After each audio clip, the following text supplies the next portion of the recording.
Welcome to Watch, Review, Repeat. This is the podcast where two best friends discuss the latest in film and television and then do it all over again the following week. My name is Colton Brown, and joining me is Andrew Meadows. Hey, doing, man?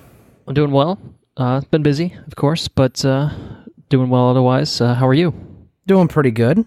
I have been less busy, but that is not a bad thing, I suppose. No, I'm a little envious. I'm used to having a little bit more free time, but you make do. That's it. And, you know, you revel in the nice things in life, like the Atlanta Braves being National League East champions. I know you're very excited. I just wanted to get it on the record for everyone. Yeah. I mean, that's ridiculous. I don't think anyone saw it coming. You know, they're projected to finish like fourth in the league, you know, in the division. So yeah, man, it's pretty exciting times for us Braves fans. Sounds like it. Holy shit. Well, we've got other exciting things to talk about that you might be a little bit more excited to talk about, such as our collaboration with our friends at Ink2Film. Yeah, on the famous cult classic film, Live, Die, Repeat. Also known as Edge of Tomorrow. I think it's properly known as Edge of Tomorrow, right? Well, see, I'm not sure. Theatrically, it was. I think they tried to soft reboot it for its home release by calling it Live, Die, Repeat, which is a far catchier name, to be fair. I mean, I will always know it as Live, Die, Repeat. Edge of Tomorrow is far a better name, but Live, Die, Repeat is just, I don't know. I disagree. I think Edge of Tomorrow is a super generic name, and that's partially why it failed. But if you want to hear us talking about that, make sure you head over to the Ink2Film podcast. They're available on iTunes, all major podcast directories. We've got a website, ink2film.com. We'll have links in the description to this episode. We haven't actually recorded that episode yet, but by the time this episode goes live on the regular feed, we'll have recorded that episode. Should already be up on their feed and everything. So just make sure you... Again, check the description or just go to our socials. You'll find tons of information about it. So, yeah, Ink2Film, Edge of Tomorrow. Look forward to that. We've got other things coming soon, such as our next bonus episode, which is coming to Patreon, hopefully within the next couple weeks. Again, I'm not going to confirm any dates on that because it usually backfires. But we are doing the Dark Knight trilogy. And I think it's going to be a fun episode to record on. I am excited about that too. I don't know that franchise in particular holds a special place in my heart. It's good shit. Yeah, I like it. Good DC movies are very rare, so we greatly enjoy the chance to talk about them when we can. So again, look forward to that. Tons of announcements will be up on our socials when it's available too. So yeah, hopefully soon. Our latest bonus episode is already available on the Predator and Alien vs. Predator franchises. It's up on our regular feed. Hopefully everyone's had a chance to listen to it by now. You know, I was editing it to put it up on the regular feed, and I was just like, holy shit, like an hour in, like we were just completely delirious. Like, it's not, I felt delirious watching this shit. Yeah, you know, I'm hoping that... I guess we'll get into it. Yeah, well... or... Yeah. We got into it already. We got into it, but we're going to get into it a little bit more because we're now watching, or we have watched them, we're now talking about the latest entry in the Predator franchise, which is The Predator. Came out, I guess, a week or so ago, so neither of us are super fresh on our watch of it, but we've had plenty of time for it to sink in and give us some time to think about it so that we'll have some things to talk about later on. So again, for anyone that didn't catch the tail end of our Jack Ryan episode, we're trying a little bit of a new format going forward here at Watch, Review, Repeat. So this is our first go at it. So we know we're going to have to fine tune it as best as we can, but I think it's going to make for a good episode, a little bit more streamlined episode, and we'll see how it goes. And, you know, if you have any thoughts on it, of course, let us know. We'll have information at the end for getting in contact with us if you haven't heard it 56 times already. So we're going to keep something from our old format because we can't get rid of Andrew's Fun Fact of the Week. That would be sacrilegious, I feel, to do that. No, we can't get rid of that. So I want you to tell me your fun fact for this week. I don't know if it's necessarily fun, but there was some drama behind the I guess behind the casting and some of the press release and stuff of this movie that we're covering. And you can kind of fine tune me, but I think the gist of it is there was Shane Black had cast a friend, and I should have his name right here off the cuff, but I don't have his name. Let me see if I can. An acquaintance says Steven Striegel. Okay, yeah. Is his name. Yep. All right. I know where this is going, so yes. Yeah, Shane Black cast a friend, Steven Striegel, to play a role in this film, and apparently he had served time in prison. I think like 6 years or something like that. For he exposed himself to a minor, I think is what happened, and nobody knew. The production company didn't know. None of the cast knew. And Olivia Munn did, and she did not appreciate it, and she threw a stink about it. And he was they cut the scenes out of the movie, and she publicly said stuff about it, and there was a big thing about it. It was there was a lot. I mean, it was all over the news and stuff, and surprisingly, a lot of the people didn't. She felt alienated by the cast because some of them didn't even want to participate in press releases and stuff for the movie, which it seemed really shitty.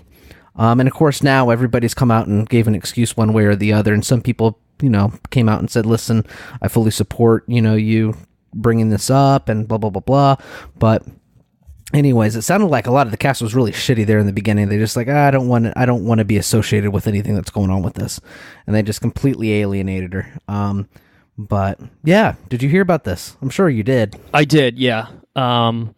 So I think there are some details that were a little off in your recounting. Okay, of yeah, this. fine tune me. So I think he did not serve any time in prison. I think he was he had to register as a sex offender. Okay. So he pled guilty to enticing a minor by computer after he attempted to lure a 14-year-old girl into a sexual relationship via email. So that's a pretty good reason to be registered as a sex offender, and also probably a pretty good reason for a director to not cast this person who he considers his friend. So initially, Shane Black defended the decision to have him in the initial cut of the film, and then he kind of backtracked, I think, a couple days later, and it seemed like he implied that he didn't really know the severity of the situation. Right. Whether or not that's true, I don't know. It could just be a case of, well, shit, I got caught, now I have to make myself look better. I don't know that there's any way to make yourself look better. I mean, it'd be one thing if you hired him as just kind of a random guy, and that happened to come out after the fact. When it's your friend. No, I do know this guy has appeared in previous Shane Black movies. Right, and that's what I'm saying. It's obviously he cast him as a favor to his friend, and he almost certainly knew, whether he knew the exact circumstances, he almost certainly knew that his friend was a registered sex offender. So to keep that from the cast is a bad look, because Olivia Munn didn't find out about this until after she had already shot all of her scenes with this guy. And she was fucking pissed. And rightfully so. Like, sure.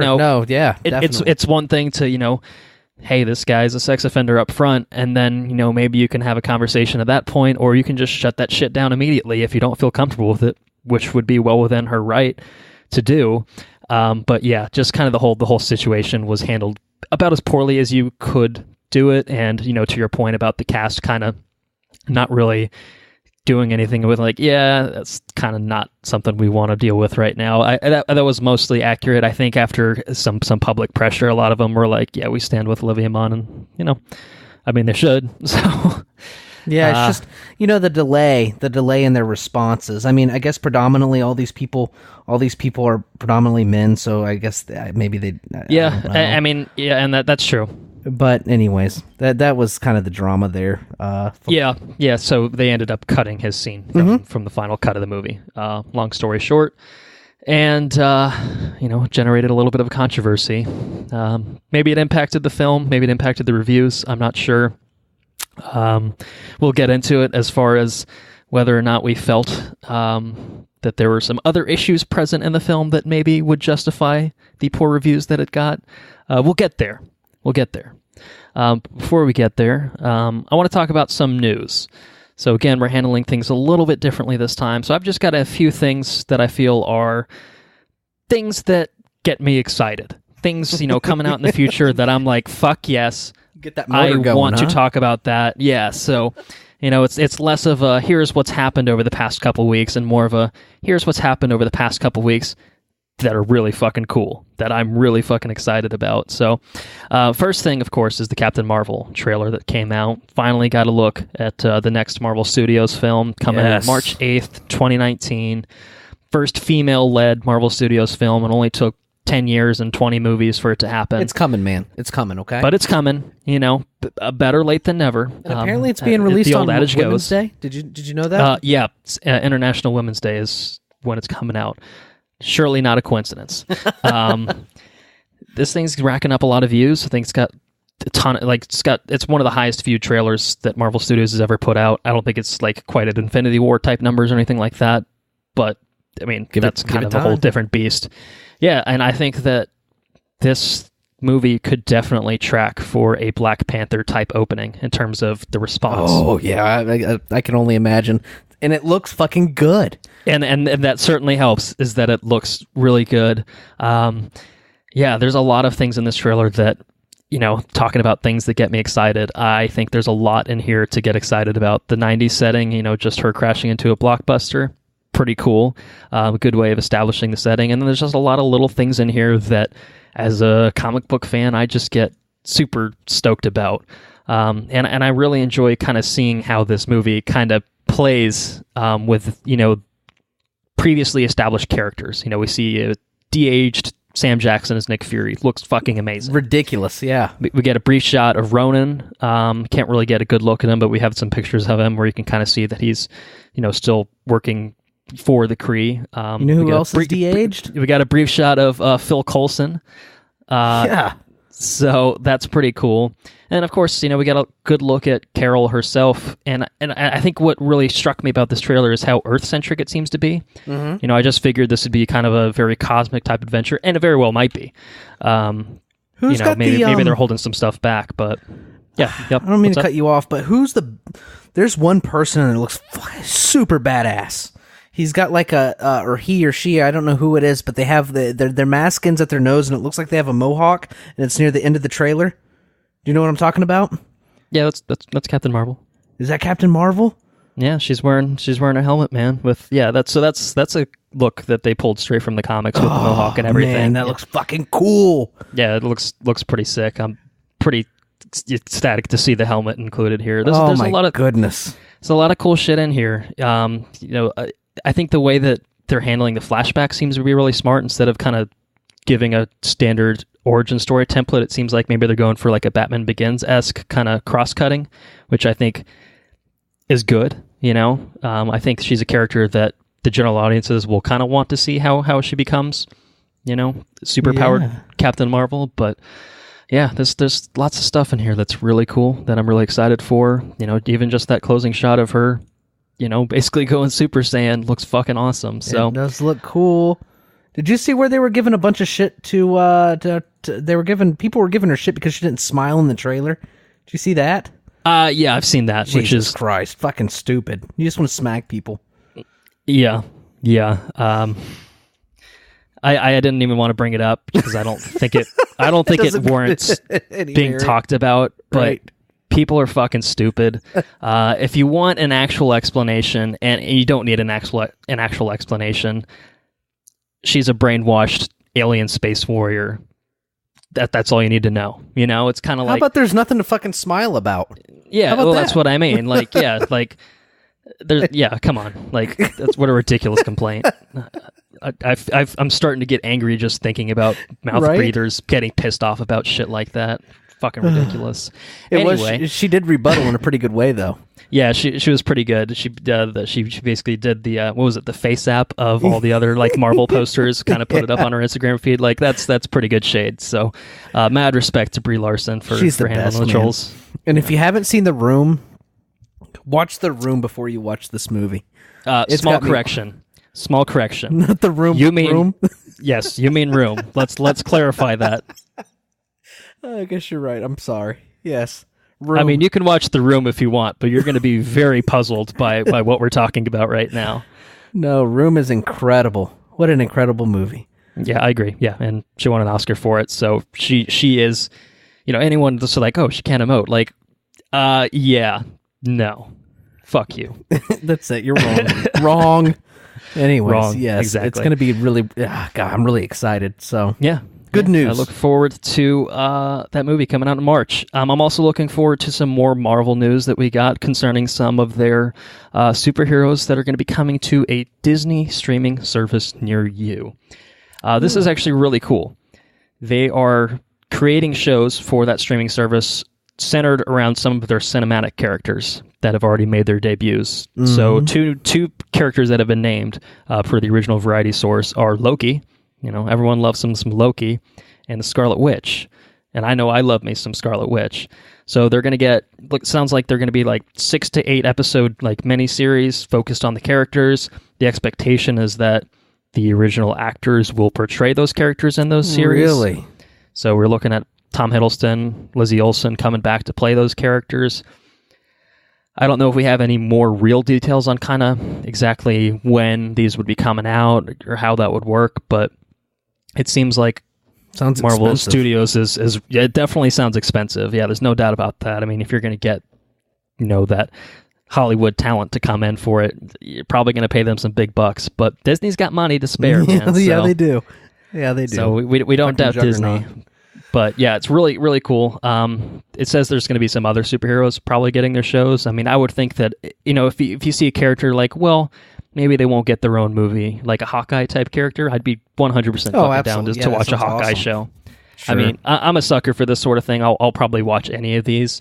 But I think it's exciting that it seems like Kevin Feige is having more of a personal hand in this. Like the Netflix stuff is, I think, pretty good across the board, but it feels so separated from the larger universe as a whole, whereas something like this could you feels imagine kind of almost the opposite. Like 8 episodes of Adventures of Doctor Strange? Holy shit.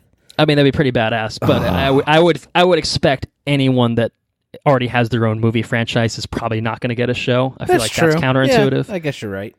But at the same time, fucking cool, though. if Marvel's willing to shell out the big bucks, if you have Doctor Strange show up in an episode of a Scarlet Witch show or something like that, then hell yeah, Be cool, yeah. Yeah, so...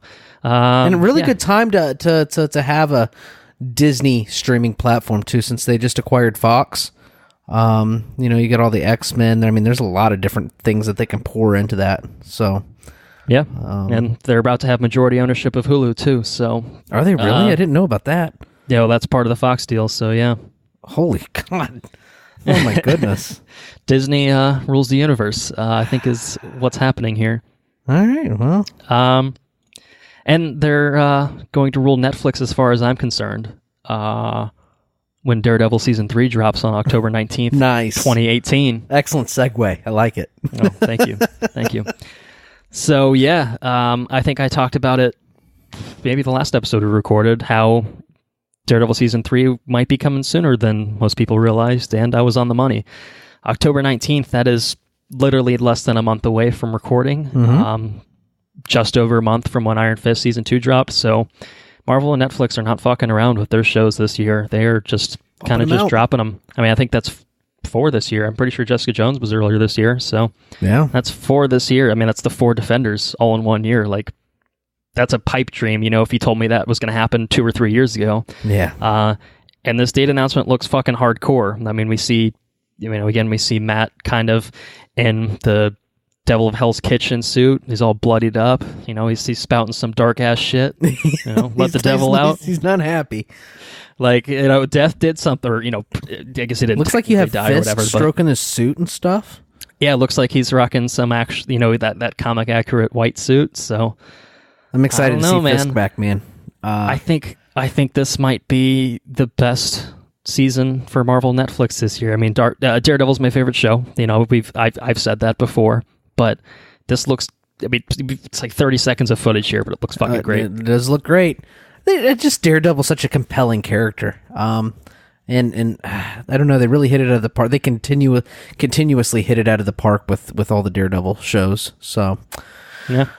Season 3 does not look like it's going to stray from the previous seasons, so I'm real excited about it. Yeah, me too. And one would think we'll probably have a chance to talk about it at length on this very podcast. On this here podcast. This podcast here. Yes, sir. Yes, sir. Yes, sir. Yes, sir. So that's the news I got on my end. I'm going to tell you about something I am looking forward to, also coming out on the Netflix. All right. And that is Avatar: The Last Airbender.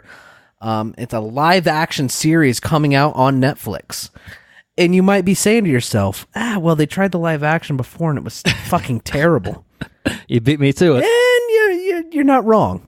But this may be different.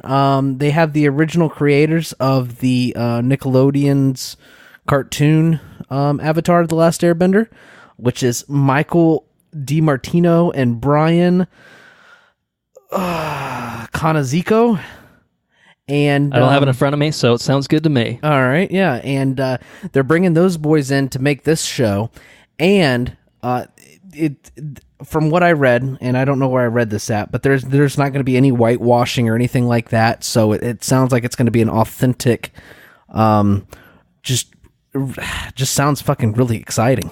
Well, I would say if you're bringing the original showrunners in, like they know what they know want. The source material pretty well, you know. So right. Yeah, like you can't. I mean, you probably can go wrong, but as a starting point, that is about as strong a starting point as I feel like you could have. As someone that doesn't, has never watched the show, like that, kind of makes me interested in this. Is like, okay, like that's pretty cool. I don't know if we've ever seen anything like that where, the original creators are like, let's do this in another form. Like, I don't know. I mean, here's what they had to say. I mean, to be clear to our listeners, I usually don't get too involved in the news. You just kind of spill it out.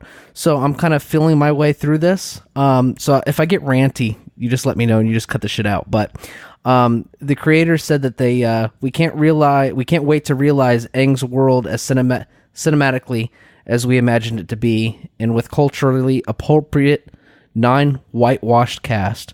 It's a once-in-a-lifetime chance to build upon everyone's great work on the original animated series and go even deeper into the characters.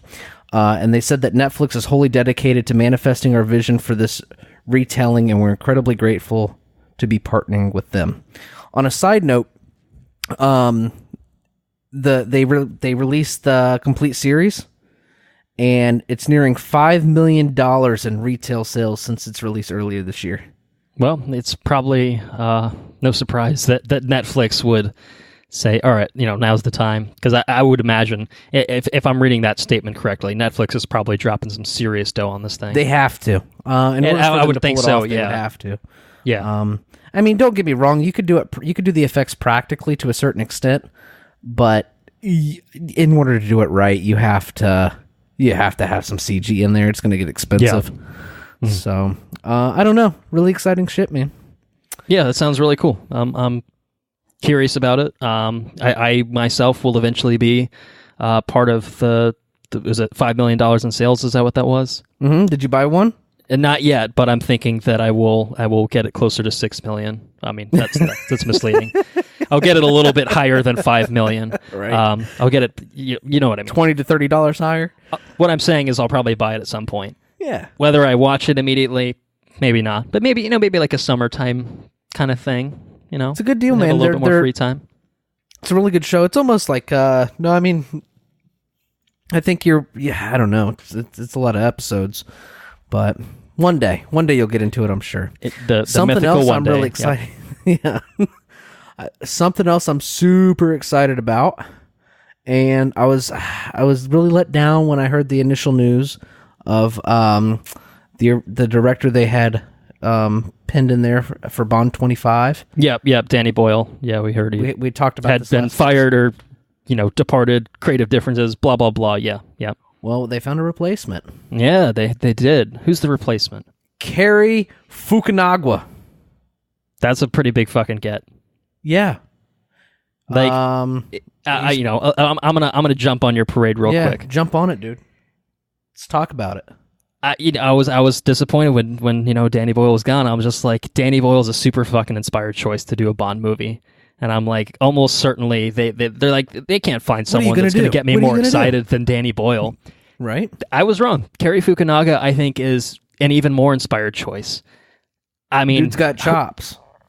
You look at his filmography, and we've talked about him in the past. That's not a filmography that you look at and think, that guy is going to sign on a fucking dotted line to direct a James Bond film. So the fact that he did is insane and awesome and every way possible.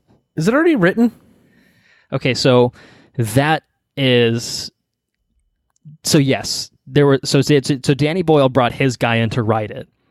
And then when he left, it sounded like he got the boot too, and then they brought the guys that wrote the past several Bond films to come in, and I don't know if they're rewriting what Danny Boyle's guy had done, or if they're starting from scratch. I do know that it's scheduled for like a February 2020 release date, so it did get a slight bump. I think it was originally November 19, but I would think that they're probably not going from square one, because that's not a very significant delay in the scheme of things. So I would say that it's mostly written. I would guess. Which, I mean, I don't...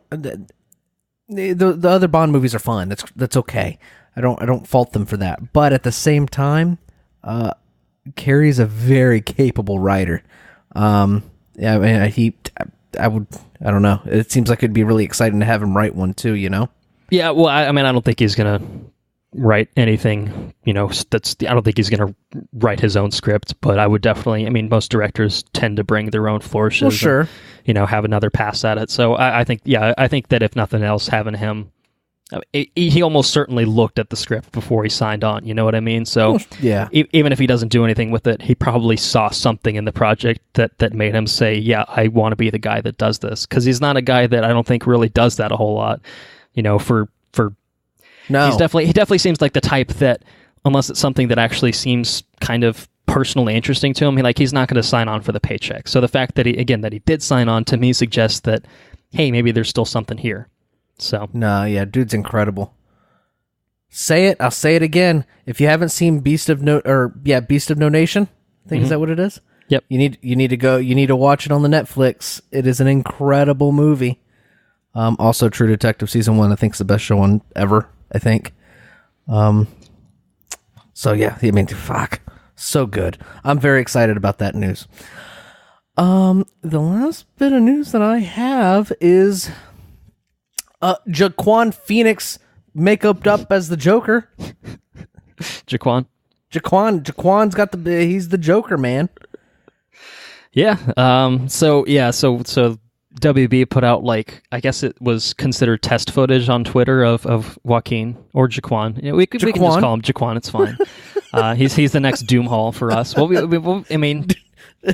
look, they're filming this movie. They're filming this Joker movie, so we're going to be talking about him probably pretty frequently as we get more information about it. So we'll just go with Jaquan. I'm fine with it. You put it in my news, motherfucker. I can't read his name. Joaquin, I guess is probably... That was closer. Joaquin, yeah. Okay, Joaquin.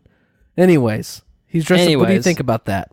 I was a little uncertain at first, but there were some set pictures that came out, I think like a day or two after the initial kind of look at it from WB. I think it's pretty solid looking, honestly. Maybe it's the Suicide Squad Joker PTSD kicking in, where this is so much better than that by default it is good. I don't get a great Joker vibe out of it, but I think the makeup itself looks solid. I think the design itself looks fairly solid. And I guess I'm kind of maybe reading this as a Joker in progress kind of thing, where this isn't the, final Joker look. Maybe this is him just kind of on the way to being Crazy Town Joker. Again, I don't think that needs a movie in and of itself. But I think Joaquin Phoenix is a great actor. The rest of the cast that this movie is assembled is actually really talented too. And I think it's a pretty solid look. So I don't know if you feel the same way. But yeah, I begrudgingly, I'm thinking that this could be a pretty interesting project. I don't know. Well, I don't know. I that's the way I feel. I don't know. it has to inspire more confidence than when we fucking saw that shitty look at Jared Leto, damaged, right? Yeah, no, yeah, that was an immediate oh my god, what the fuck? What are they doing? Yeah, no, I can definitely see this guy. It's almost like the mask that they wear in the Dark Knight. Yeah, the bank robbery opening. Yeah, definitely very, very reminiscent of that. So, I could see that makeup being a Joker. I don't have a problem with that. It's just it harkens the question. I don't know if harkens is the right word, but I'm not really excited about the movie, period. I don't need the movie. I 100% think that's a fair sentiment. Like I don't disagree with that. I just there's a lot of things in this that I'm kind of just like, there's a lot of little things that have added up to the point where I'm like, well shit, like all these people are signing on that are talented actors. They must see something. The makeup looks all right, like I'm like maybe there's something here. It's hard for me to fathom that, but until I'm presented with strong evidence that suggests otherwise, if we get a Venom-esque trailer, I guess. then I'll change my tune and be like, nope, fuck this movie. It looks like shit, But until then, I kind of have to work with what I've been given, and is Batman going to appear anywhere in the movie? Do we know? I don't think so, but like it would be okay maybe if it was a Joker movie, and then at the very end, Batman puts him in jail or some shit, something.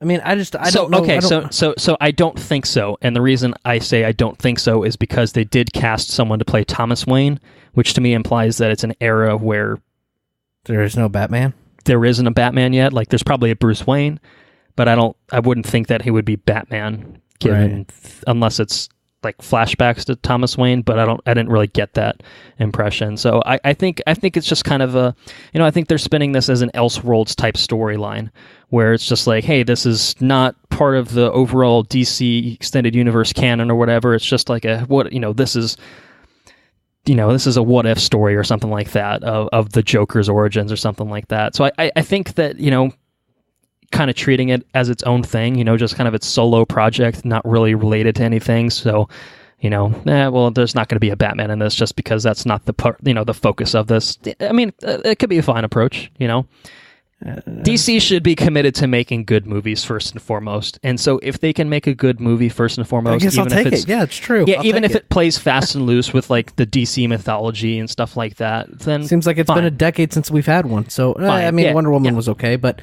fuck yeah, I'll take it. I guess. Right. So yeah, we'll see. We'll definitely see what happens with it. Yeah. All right. Well, let's talk about our main feature for the week, The Predator. Directed by Shane Black, written by Fred Decker and Shane Black. It stars Boyd Holbrook, Javante Rhodes, Jacob Tremblay, Keegan-Michael Key, Olivia Munn, Tom Jane, Alfie Allen, and Sterling K. Brown, and not that guy you mentioned at the beginning of the episode. Not in this movie. Not to be confused by Predator. Yes, we were reviewing the new one that came out a week ago. The way you can tell the difference is it's got the in front of it. Yeah, it's really different. To be clear. Yeah. Right. Mm-hmm. Anyways, I digress. It's about a group of PTSD-afflicted soldiers that must fight off an invading pair of predators. Or sports hunters, I guess, if you want to be more technical about what they really do. Predator sounds more badass. Am I wrong? Fuck yeah. Fuck yeah. That's gonna bring me to my first point. I would like to. I'm gonna. I don't know if. I guess you have. I'm getting used to this new style. You can keep going. Yeah. So I'm consolidating our box office breakdown into our little segment here. So if we could break out a little small violin for the sadness that I feel about the box office breakdown getting absorbed. Pretty sad debut, $24.5 million for its opening weekend. As of now, through I guess like a week and a half, it's at $95 million worldwide on a budget of $80 million. So that's not good. Yeah, not getting much traction. Methinks the quality of the movie does not help with that. So I will kick it back to you. You had a thought? I did have a thought. The last real Predator movie, I guess the last Predator movie that the Predator actually appeared in was an AVP movie. Is that right? Or is that wrong? Predators was the most recent release. So Predators, I think, was 2010. I think that's been the most recent film. I think AVP2? I think AVP2 was a couple years before that. Okay. Well, both of those movies, in my opinion, suffered from no characters. I was not attached to any character at all in any of those movies. But this one had compelling characters. I thought they were. I thought the cast was a lot of fun. I mean, I wasn't particularly attached to any of them, but they were certainly a lot of fun. And I thoroughly enjoyed watching this movie. I enjoyed it. It was stupid. It was not. I mean, it was not a well-made movie, but yeah. But I had fun watching it. I laughed throughout the entire movie. I shook my head throughout the entire movie. And it's the first Predator movie since the first Predator that I walked out of the movie theater with a smile on my face, and I didn't fall asleep halfway through. I didn't have to walk out and return and pay for another movie ticket to finish watching it like I had to do with the other ones. It was all right. It was pretty good. I thought it was all right. So, I know that you were not digging it. I was not impressed with this movie. It's got a lot of stupid shit. I know where you're coming from. To your point, I wouldn't use the word compelling talking about these characters, but I think fun is absolutely on the money. No, yeah, you're right. Super fun cast. I can see that these guys and lady had a blast making this movie, and I could see why, because it's a really fun movie. Unfortunately, I think it's a movie that is brought down by some incomprehensible editing and just baffling kind of story directions. And like I applaud Shane Black for fucking, just going for it in as much as he could, but I guess I just didn't really like a lot of the directions that it went. I mean, it doesn't feel like a carbon copy of any Predator movie that's come before it, and that's cool. Predators was basically a less good version of the first Predator. It was still pretty solid, don't get me wrong, but this one went for something entirely different, and that's cool. I just wish that it was a good version of that something different. It just feels, to me, this movie just felt very haphazard with kind of what it was trying to do, and maybe that was a meta commentary on most of its cast being PTSD afflicted soldiers, and kind of what do they call them, the loonies or something like that. Yeah. This movie is pretty loony. Let's say, but there are some fun things in this movie. I would agree. And like I said, the cast working together, characters are fun to watch. It's fun to watch their interactions and reactions to just Predators fucking shit up. And there's a lot of Predators fucking shit up in this, which is pretty cool. So we get the I guess the fugitive Predator, who's kind of like the regular Predator that we've seen in the other movies, and then there's this big fucker. I don't know what he's called. I think there was a super Predator that was in Predators, so I'm not sure what this motherfucker would look. What he's called. He's the Hunter, right, or something. I'm not sure, but I read it somewhere. I'll see if I can look it up. As kind of another spin on kind of the lore of Predator. We talked about it on the bonus episode, how Alien, I think, has done a much better job with kind of the mythos of the creatures, and I still feel like the lore here is kind of like, who cares, whatever. Especially in terms of like the story direction, which we'll get into spoilers on that. I just kind of felt like the rationale behind these two characters, I felt like was cool at first, and then once they kind of pull a curtain on things, it's kind of like, oh no, that's real fucking stupid. It might be pretty cool. No, I was wrong. Yeah, and I think I liked kind of the angle of having the Predator hunting another Predator. Like, I thought that was pretty cool. I guess he's a pretty cool Predator too. Dude was fucking huge. I think. Yeah, I'm sorry. Go ahead. Yeah, no, he's just really cool. He's massive. He's been genetically altered. I don't know. I mean, he doesn't wear a helmet. He's just, I mean, he doesn't really give a shit about anything, which is kind of cool. And like I enjoyed that. Again, it was kind of another spin, where it's it's not. I mean, he's a little bit more than just being, look, it's a Predator, but even bigger. It's a little bit more than that, which I think was kind of cool. Now, I'll phrase this as a question: Did you have a massive issue with the CGI for that big predator? Yeah, well, I mean, it looked a little stupid. It didn't. It wasn't. It's not even the design. I just felt like they didn't have enough budget for it, or they didn't. No, that was something happened because there were scenes every that other were cut predator. out. From what I've read, there were scenes that were cut out of the movie because they couldn't animate them in daylight. Okay. So if that tells you anything. Yeah, I just felt like maybe it was a rush job because of reshoots or something like that. But I just felt like the CGI looked consistently bad. And it's like, again, it's a budget of $90 million. It's really not that... I mean, it's kind of low for Hollywood standards, but it should be more than enough, I would think, to kind of be able to do a CG character like that justice. Of course, the easier solution is to just not, CG him when you don't need to be. Like, That's very true. I think the problem is when it's him interacting with the small predator. I call him the small predator, even though he's still 8 feet tall or whatever. It looks bad when you put him on the same. When you put him in the same frame, you can tell that looks real. That looks bad. That looks fake. And I think that's frustrating for me. This is a franchise I think that up until this point has done a really good job about staying true to practical effects. And I think there are plenty of practical effects in here. I just felt like it stuck out like a sore thumb. And so, like I said, it was definitely one of the issues I had with it. The other issue I had is just that, again, the story directions, we'll get into it, but I just felt like the way that they kind of edited a lot of this movie together didn't really...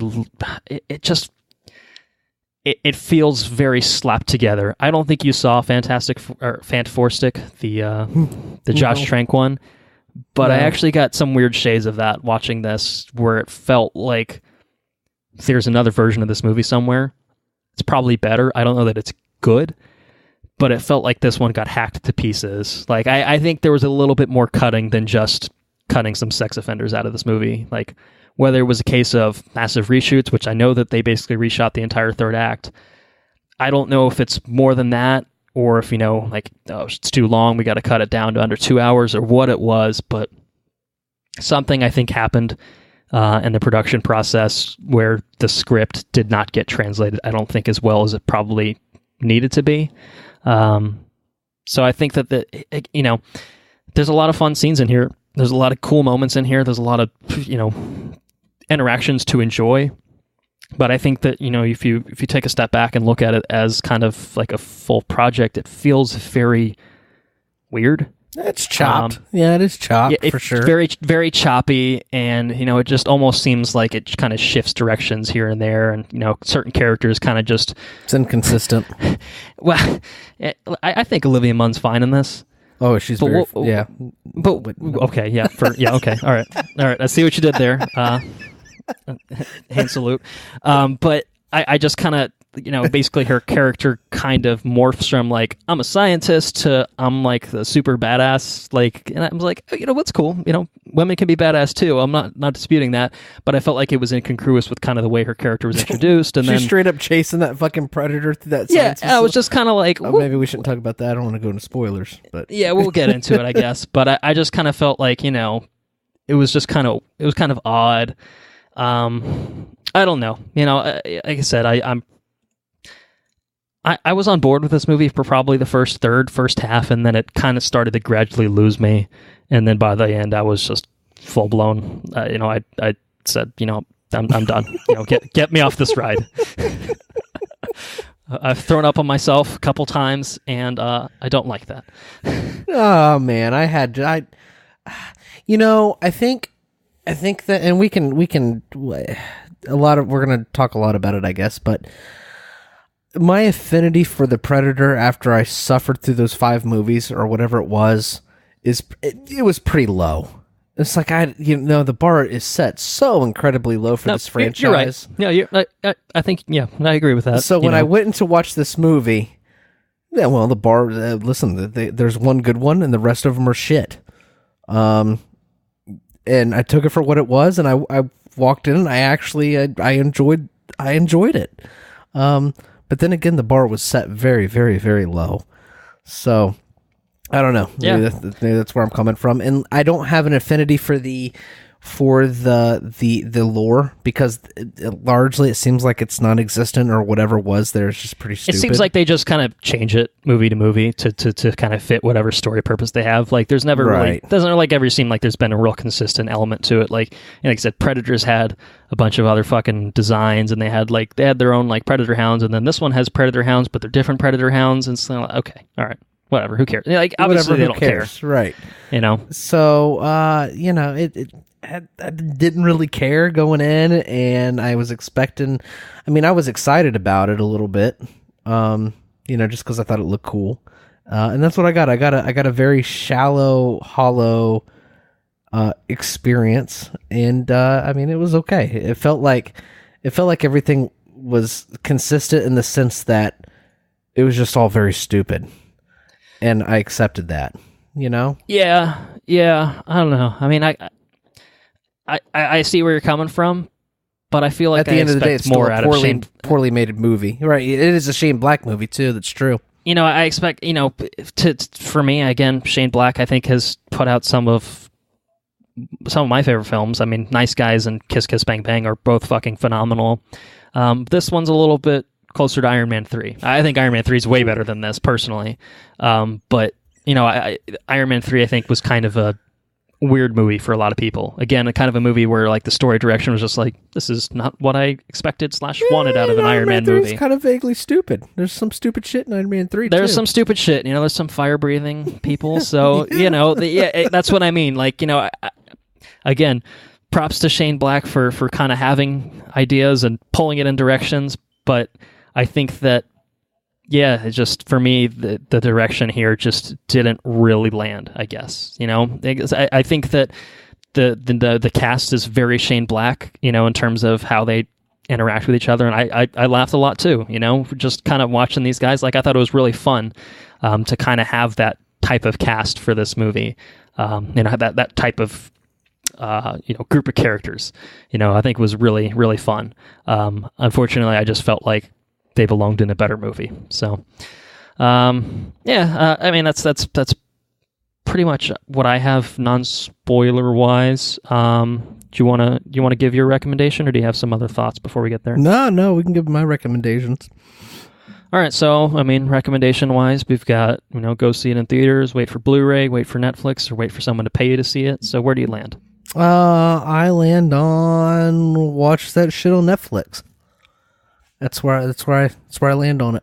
Okay, well, interesting. Yeah, I feel the same way. I think there's enjoyment to be had with this movie, but I can't recommend anyone go see it in theaters. It needs all the help it can get, but I don't. I would feel bad recommending people to see this movie in theaters. I don't think they'll probably like what they'll get. I'm usually on board with the weird and the different kind of approaches to filmmaking and stories and stuff like that, but this one just didn't quite gel for me. And I think that, with better filmmaking, with better editing, I probably could have gotten over, the weirdness of the storyline and just kind of ran with it. I just felt like it was more than just that, I think, for me. Kind of, maybe... No, there's faults in the way it was crafted. It felt like studio interference, and I think there's probably some elements of that present. Fox is no stranger to fucking their own movies up, so right. It's probably a realistic possibility. Does Disney own this now? Well, not technically yet, but soon they will be owners of the Predator franchise. Maybe we can get some good Predators. Maybe they can steer it in the right direction. Some Iron Man versus Predator, maybe. Holy shit! Probably not, but who's yeah. Recommendation, I would say wait for Netflix. It's I think for a sub 2 hour movie, you could do a lot worse. If you're looking for something to kill a weeknight or something like that on Netflix, I think that's kind of about the right landing spot for this movie. I would be curious to see if there's some deleted scenes or anything like that maybe could kind of patch up this movie, or exactly what the full story was. I feel like I'd almost be more interested in a making of than the movie itself, weirdly enough. But we'll probably never quite see the full story come out, unless, Shane Black's the kind of guy that might, in a couple of years be like, the studio kind of fucked that one up, didn't they? And, kind of talk about it a little bit more. So, We'll see. You want to get into spoilers? We can get into spoilers. All right, let's do it. Full spoilers for The Predator. So, yeah, I mean, I guess we could talk a little bit more about kind of the weird story directions. So yeah, again, with Olivia Munn, since I already talked about that, did you feel that like there was some kind of weird, like maybe there should have been a point where like they mentioned the fact that like she was like an soldier or something like that, right? Something like that to kind of like explain like, oh no, she's pretty badass too. Like I kind of the loonies, you kind of get it. They're all former service members, and they naturally have some sort of training. That so when they're thrust into this action, sequences, yeah, I mean, they can hold their own. But yeah, I mean, they have the sequences of like Olivia Munn like grabbing the gun and like, going badass, like chasing down predators and shit. And like towards the end, she like teleports like 2 miles somehow. And I'm just like, what's happening here? Yeah, Olivia Munn does some crazy shit, man. It's I just didn't try to make sense of it. I think the craziest thing, I think, and I think that's where the switch really kicks in, is where she just chases the predator for. I mean, she had to be running for a solid like 5 miles. Like she did not. She was doing the Tom Cruise Ethan Hunt run. That's it. It was the Henry Cavill chase run. Except just fucking going, man. Ethan Hunt is a super spy. You know what I mean? That's true. Yeah. So that's the disconnect. Yeah. I don't know. Maybe she might run a lot of marathons, but maybe. Again, some sort of explanation. Is yeah, just a little bit of exposition, and maybe that was in the scene that got cut with the sex offender, or maybe like when they kind of watched it, like people won't care. And it's not that big a deal. There are far weirder / worse things in this to get hung up on. I only brought it up just. So what's the next thing you got hung up on? Well, I have one big thing. Let me hold on to that. I'll put it in my back pocket for now. So when we got that first trailer, we saw the kid, with like the Predator gear, and we're kind of just like, all right, using it as a plane. Well, yeah, and so obviously they didn't go that direction, which I was happy about. But we got some pretty whack shit with that kid. He puts the fucking mask on for Halloween and then blows that fucking dude in his house up. What the fuck? I lost my shit when that happened. I think I was the only one in the theater. Oh, and we never talked about this. I should have talked about this earlier in the box office breakdown. I saw it in IMAX, I think opening weekend. Was there like 5 people there? Yeah, there was nobody there. There was nobody there. Yeah, it was pretty empty. I went Sunday opening weekend. Yeah, it was maybe 10, 15 people in there. But either way, yeah, and I lost my shit when he blew that guy's house up with his mask. I lost my shit up when he was walking down the street with this giant Predator mask on. And then, yeah. Then he shot that guy's house and blew him up, and nobody else really laughed about it, but I thought it was pretty funny. Yeah. Actually, maybe this is another big thing. The whole treatment of kind of autism. I don't look. I don't claim to be an expert on autism, but it felt very misguided at best. Did you feel that way? Yeah, man.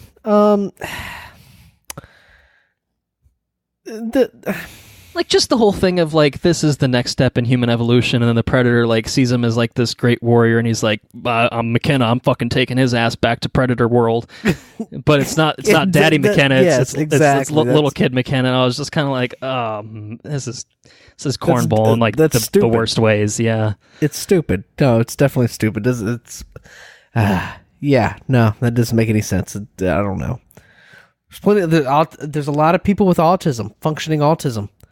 Why do you come across all this way for that one? I don't know. Yeah, it again seems a little contrived. Yeah, and just a lot of the dialogue around it was just kind of like, okay, all right, it didn't really work for me. And to get to the big one, while it's on my mind, so there's this whole issue of climate change that they discuss in this movie about how basically, climate change is warming the planet up to uninhabitable temperatures. All right, I'm on board. Science is there. And they're talking about how the predator is, or at least the predators are like, once it's hot enough and the humans are gone, or, once we get rid of the humans, like, we'll move in. Like, this seems like a pretty hospitable environment for our predator, and we biology. like hotter climates. Yeah, I'm like, okay, well, all well and good. No issues with that. But then the whole storyline here is that, you got the fugitive predator. He's on the run from big motherfucker because he's got some sort of thing that's going to save the humans. And you don't know what the thing is. And we don't know what the thing is. Thing could save the planet. It could save the global warming. Thing's going to save the planet. So I'm like, okay, it's something to prevent climate change. And I'm like, all right, kind of an interesting That's cool. angle. I could buy into that. Yeah. Totally. Yeah, I was like, all right, I get that. But then we get to the final scene of the movie. That's not a thing to stop climate change. It is not a thing to stop climate change. It is, in fact, a little gauntlet that can mount on the arm of a person, and it's basically an Iron Man suit that turns them into a predator, and it's dubbed the Predator Killer, I think. Why? That the autistic child finds out how to uncrack and open the fucking case. Yeah, yep. Mm-hmm. Next in fact, step in human evolution. The autistic child is now working for the government. Yeah, and like predator that was shit. like He's got his own work. He's got his own workstation. I was like, well, come on. I was like, I get that the kid's smart and all, but he's like fucking 8 years old. Like, come on. That feels like that's like Spy Kids shit right there, isn't it? Yeah, I don't know. It's stupid. I was There's like, a lot of stupid stuff. Come on, like that was. I mean, that Dad was just comes another in. thing. He's walking into work. He's got his fucking military hat on and all his badges. He's real badass. And then, hey son, you working over there at your workstation? Yeah, Dad, I'm cracking the fucking alien shit. They should have put him in a little suit, a little name tag on it. Right. Oh man. But just that whole direction. Didn't that feel really weird? Like, and also like it was like a human-shaped pod. So I've read people exactly. Yes, I've read people online who are like, oh, it's gonna be fucking Arnold. Like they sent him Arnold. Like Arnold's gonna fucking single-handedly take down the Predators. I'm like, that is also stupid. But I would have been 100% down with that shit, yo. That would have been dope. I mean, I don't think he's going to stop climate change. I mean, obviously, California governor, he's doing a little bit, when he could. It would have been fucking cool. Arnold comes out of the fucking cryopod. Yeah, but I that whole last bit just felt like obvious reshoots. Like they just switched gears at some point because they're like, oh no, that's not going to work. And I can also tell because again, that CG there was like X-Men Origins that was the worst level of like Wolverine claws bad CG, like horrible, like embarrassing. That whole sequence should have been cut from the movie, like end it somewhere else. I don't care where, predator anywhere but kind there. Of, give me some other sort of predator killing thing, Yeah. I just think it would have tied it more in a bow if it was something that addressed like the whole big issue that they talked about instead of just hey, now you can defend yourself. So like, well, they did pretty all right for themselves as it was. So from the beginning, yeah, it's true. I don't know. It was dumb. Yeah, I do enjoy seeing Thomas Jane in movies. I think the cast here is awesome. Yeah. Lot of really talented people in this cast. Tom Jane is fucking awesome. I love Tom Jane too. Boyd Holbrook I think is pretty good. I've seen him in he was in Logan pretty recently as the bad guy. He played the guy with the metal head, right? Yeah. And he's been in some other stuff that I feel like I've seen him in something else, but I don't remember exactly what it was. Sterling Brown's pretty awesome. I thought he was great. Yeah, Sterling K. Brown's awesome. He was great in Hotel Artemis. Wish it was a better movie, but I think he's a great actor. He had a pretty small part in Black Panther, but an integral part nonetheless. I mean, Alfie Allen, mostly known for Game of Thrones, good here. Trevante Rhodes, Moonlight. If you haven't seen that, he's phenomenal in. So this is obviously much more of an action turn. Jacob Tremblay was in Room, which we talked about. To it was the little boy. I knew I'd seen him in something. Yeah. Yes. And Keegan-Michael Key is great. I mean, any Key and Peele fan should know that dude is hilarious. And Olivia Munn's really fucking cool in this movie, man. She's really cool. She's pretty cool. Yeah. So is who plays Boyd Holbrook's wife? She's pretty cool too. It's Yvonne Strahovski. So that's she was in Chuck. I'm just looking at her now. I guess she was in The Handmaid's Tale, which I haven't seen. That's what she's in. Yes. Okay. So I recognize her. And hold on, Jake Busey in this fucking movie. The son of the second. The son of of Gary Busey's character in Predator 2. Like that's some pretty. All right. You want to talk about Predator lore? That was pretty cool. That was pretty cool. And he there's some. As stupid as that big Predator was, he was a pretty daunting foe. I mean, when he goes in there and he just annihilated. In one sequence, he's like stabbing some. What was it? Was it when he goes into the? No, which one does he stab somebody in multiple times? He like guts someone at some point. Yeah, I mean, he picks them up and like just fucking like gores them. Like it's. I mean, this movie is violent. There's lots of blood, to be spilled. Lots of blood, so. But yes, and that big Predator's violent. But then there's also stupid shit, like when they shoot that dog in the head, and then they have a dog the whole movie. Yeah, and like that, like had very little payoff other than the dog brought them the weapon that they used at the end. I'm like, well, there are other ways to write that into the storyline if that's your ultimate goal. Like it felt like a very nothing kind of like there was very little payoff there, to the point where it's just like, well, why bother? And I think I read that was again another thing where the Predator hounds had a lot more to do in the script, and then for one reason or another they either shot around that or reshot, to kind of change things, and then like it probably ended up being that like they were still in the film and they had to kind of just like figure out what the fuck to do with that footage, and like, well, they'll just follow him around for the rest of the movie or whatever. It's fine, Stupid. Yeah. What else was stupid? I mean, there's a lot that was stupid. There's a lot of stupid. I said there's a lot of fun too, and sometimes stupid can equal fun. But I think for me, a lot of the stupid, especially in like the back half of the movie, felt just more frustrating than fun. Like the first half, I was just like, I was on board, and then it just, like I said, it just lost me. I will say, because it's kind of around the ending. When I was watching it in the moment, I almost thought that there was going to be kind of a plot twist element to it. I don't know.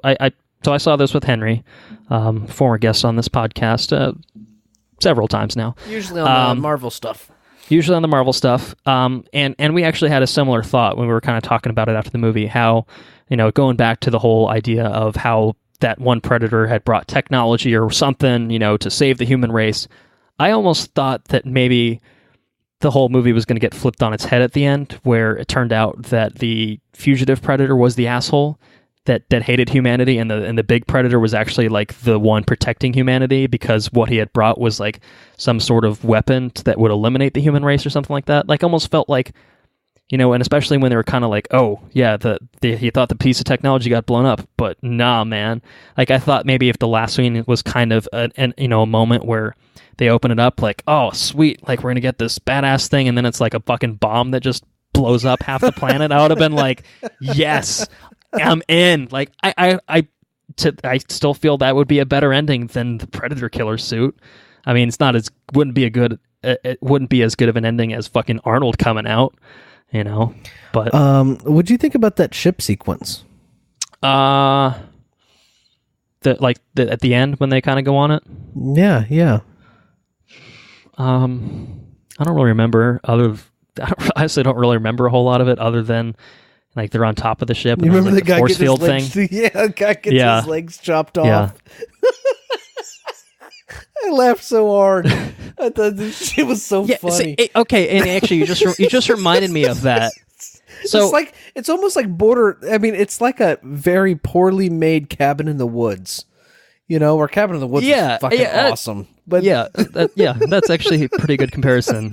But like a very poorly done version of it. Yeah, I thought it was weird that basically 95% of the cast survives until like the last 15 minutes, and then they realize like, oh shit, like we forgot to kill these guys off throughout the movie, so they just like offed them like real quick, one right after the other, like boom, you're dead, boom, you're, it was just kind of like one after the other. They both shoot each other up. One's impaled on the tree, and the other one's down there on the.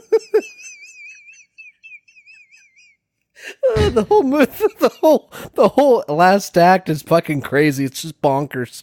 And then they chop off the Predator's arm, and all sorts of craziness happens. Yeah, I laughed so hard when that guy got his. They're like, oh, the ship's force field's coming up, and the one guy jumps on top of it, and the other guy just gets. He doesn't fucking do anything. Chops his legs off. He just stands there.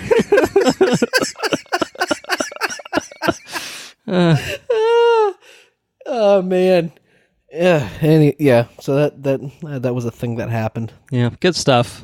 And then the guy that's on top of the force field says, "Yeah, fuck it, I'm jumping in the motors." He just jumps in the fucking motor, and it blows up. It blows up the ship. And who thinks of it? I mean, I don't know, man. It's just all very, very, very stupid. It's just all very stupid. Yeah, you have one option left, okay? You're on top of this force field, and you're like, oh, fuck, the ship's going away. Do you jump in the motor? Maybe you take your gun and try to throw it in the motor, or maybe you try to shoot the motor. No, the first thing you think of is you're going to jump in the turbine. Well, I mean, it worked, didn't it? I guess it worked. Anyways. Well, I think we can definitively say that this is a very stupid movie, and if you can get on board with that, then you might have a pretty good time. I know I did, and if that's going to be a sticking point from you, it might be best to stay away. So that's pretty much it for me on this one. That's all I got. It's a movie. Stupid fun. It's a movie. You been up to anything since we recorded last? I did. I bought a record today. Oh, of what? I bought La La Land on vinyl. Oh, that's a good pick. I'm really excited to put that on. that's a really good pick, yeah. Yeah. So aside from that, I haven't listened to it yet. It's on the kitchen counter, but I have been watching some things. Largely I've been watching everything that needs to be watched for our content here. Sure. And I don't think I've watched much else. But I have played today. I played a lot of Spider-Man. I woke up this morning and played a lot of Spider-Man. Got pretty far. Not pretty. I mean, I discovered a lot of shit. So I've discovered all of the map, and I've done miscellaneous things just to conquer the map essentially, and I haven't progressed too far in the storyline. So, but Spider-Man's a really awesome video game. If you like Spider-Man, if you have an affinity with the PlayStation, PlayStation 2, I think it was on, maybe the computer. I can't remember. Spider-Man 2 game. Yeah, I think it was. Yeah, it was multi-platform. I think. Well, I think actually the PC version was different, so probably like PS2, GameCube, Xbox. Yeah, I mean, if you like those games, we grew up with those video games, and the QuickTime events and stuff. Those were hilarious. They're in here too, but not as much. But definitely a very. I mean, I think it's a cinematograph. What am I trying to say? I've had a few beers. It's cinematic. It's probably a cinematic. Yes, definitely a cinematic game. And I've thoroughly enjoyed it. It's almost this year's been really good for PlayStation exclusives. You know, with the Spider-Man and fucking God of War. Excellent video games for sure. And that's all I've done. What about you, man? What you been up to? Oh, I did watch a movie called fucking Mandy, but I got drunk and I fell asleep. So I don't have a lot to comment on. But it's crazy. I can tell you that. What little bit I did see. I woke up at points during that movie. I woke up and I said, "Oh, Jesus Christ, what the fuck is going on?" And I went back to sleep. I mean, it was crazy. But yeah, that's all I got. Mandy's crazy. Spider-Man's good. All right, I was giving you a second there. I was like, he might come up with something else again. Does it every time, just as I open my mouth to say something. So I too have been playing a lot of Spider-Man. I've actually approached the game pretty similarly to kind of what you were talking about. A lot of just exploring the map and like doing all the collectibles and stuff like that. And like the swinging just feels so good. Like it does. Like it's kind of repetitive, doing a lot of like similar tasks and stuff like that. But the game just feels so good, you almost don't mind. Like I feel like I'm savoring all that because I'm like, I don't want to blow through the storyline. Like I'm. No, I feel like I want to save the best for last, and like just kind of go through that. And I've done like, I don't know, I don't know how long the story is, but I've done a handful of missions, so it's not like I haven't done anything. But I feel like I've beat Shocker twice. Yeah, where are you at? Yeah, I've done that, and maybe like 2 or 3 missions past that. So, okay, so I'm not really that much further in the story. I think we're probably on the same mission then. Maybe.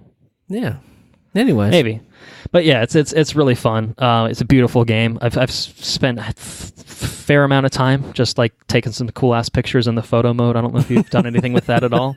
No, but I got not a whole lot. I got some pretty sweet screens that I'm proud of. So yeah, it's a lot of fun. I'm looking forward to putting even more time into it, and I think I'll probably start picking up with the story a little bit more because I've done most of everything else that I could do. So the only other thing that I've been up to, well, I guess it's not entirely accurate. I too have been watching things for future episodes. TV shows eat up a lot of time. Unfortunately, don't leave a lot of time for other things. But I did get a chance to watch BlacKkKlansman in theaters. Oh, how was that? Yeah. Fantastic. Like really good movie. Yeah, Spike Lee absolutely crushed it with that one. Was it funny? It was, yeah. And it's a movie that a lot of the humor is coming from like a point where we're like, oh god, it's so true that it's tough to watch, but then it's also humorous because Spike Lee kind of injects it with the right kind of feel and tone where like the subject matter itself could be very fucking just outright dark and depressing, but there's enough there that it is pretty humorous. I will say though, the ending is like a massive fucking gut punch though, because it kind of steers you in a direction where it ties it to more real life events, and you're kind of like, well, fuck, like after 2 hours of kind of just having a good time while acknowledging kind of the horrible nature of basically what the movie's actually about. It really kind of pulls it all together in a way that makes you think a lot about the world, let's say. Okay. All right. But no, I would definitely recommend it. It's really great, and cast is good. Really, yeah, it's a good film. I don't know if it's still in theaters near you, but if nothing else, I would definitely recommend you grab the Blu-ray when it drops. Okay. So that's pretty much it for me. Can't really think of anything else. I mean, becoming a lawyer. Yeah, I'm working on the whole lawyer thing, and it eats up a lot of time. So I've been busy with that. So yeah, I think that's good for this episode. Then, with that, I will say thank you to our listeners for tuning in to this episode. If you enjoyed what you heard, spread the word. S'il vous plaît. S'il vous plaît. Yeah, well, I figure if I add like a little French in there, they'll be like, "Oh, they're very cultured," and so I want to show how cultured I am. So I'll tell my friends and show how cultured I am. Yeah, about the baguette. Gerard Depardieu. S'il vous plaît. No.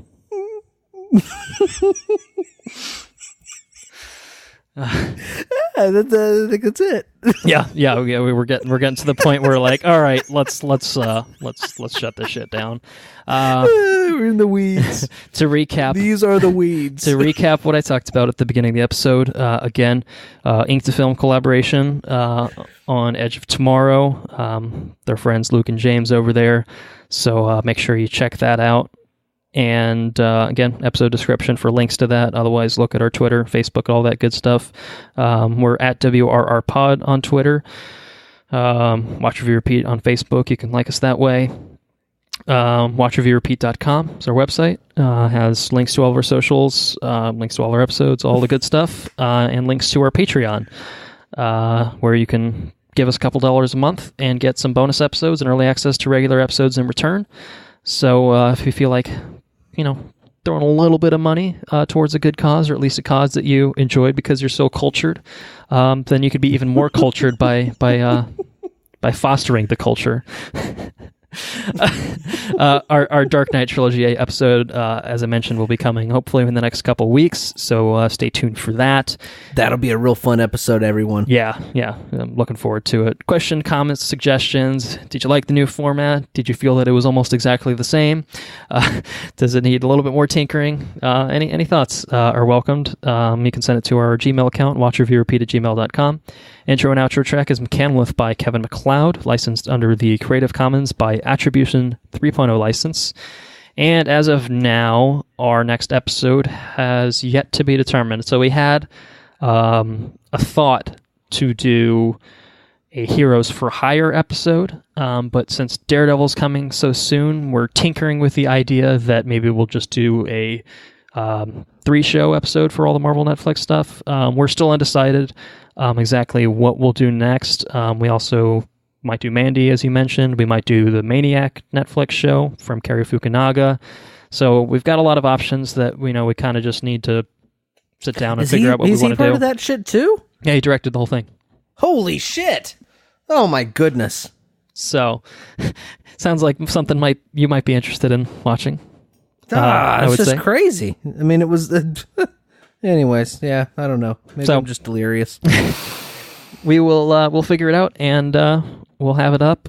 And, again, going forward, we're kind of targeting a bi-weekly release schedule, but if we get something done sooner than that, then that just means you get an episode sooner. So we'll keep you guys posted on what we're going to be doing. We'll keep you guys posted on when to expect that. Otherwise, I would say, if nothing else, entertain yourself with that Ink to Film episode, and look forward to the Dark Knight Trilogy episode. So until we catch you guys next time, we will just say, laters on the Menjay.